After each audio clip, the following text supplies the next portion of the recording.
The UBS Asset Management has a bullish outlook on the market with the Fed decision on interest rates less than 48 hours away. Evan Brown is the firm's head of multi-asset strategy. Evan, welcome back to the show. Thank you, Melissa. So I assume that you expect a Fed cut this week, correct? Yeah, I think we'll get 25 basis points. What do they say after? Yeah, that's the big question. I mean, I think it's going to be difficult, very difficult for them to meet how much rate easing is being priced. So there's 150 basis points of easing, more or less, priced by the end of next year.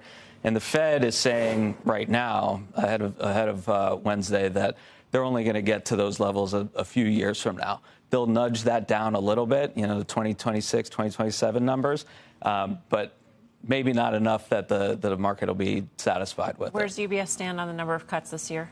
So we're thinking there's going to be 75 basis points. So we'll get in the next 3 meetings 25 each. What is the biggest question in your mind as to why the Fed won't cut more?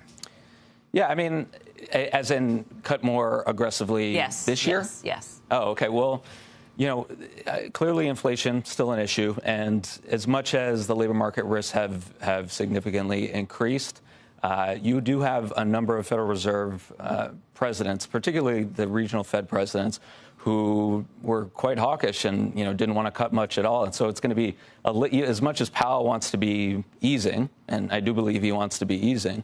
It's going to take a lot to get the rest of the committee to really go all the way as much as I think he would want to ease. They made it pretty clear in Wyoming that inflation had been taken over by the labor market. Labor market was a bigger concern.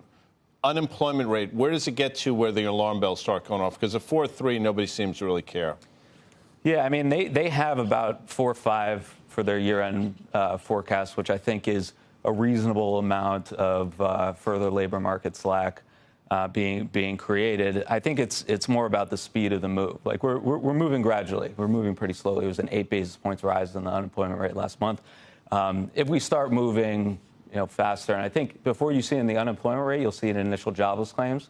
We have not really seen that spike, and so that's what we're watching really carefully. When you look at Treasury Secretary Bessent had said that the way he looks at it as the market being tight is that the Fed funds rate is at 4.33, 2 years 3.56, somewhere around there. That's how he judges it being tight. How do you judge it being tight? Do you agree with that? And then second one, where do you see neutral rate? Yeah, it's tricky because there's really 3 economies right now. There's the housing market, which is basically in recession. There's AI CapEx, which is booming, and Fed rate cuts have nothing to do with that. It's not going to make a difference. You have the consumer now, which has been resilient but is set to slow with the tariff prices coming through and with the labor market cooling and the like. So, look, I think the labor market is enough. In the end, they're going to look at that and say, okay, we're too tight. They now have 3% as their neutral rate. Honestly, the neutral rate is a finger in the air exercise. No one really knows it until they see it.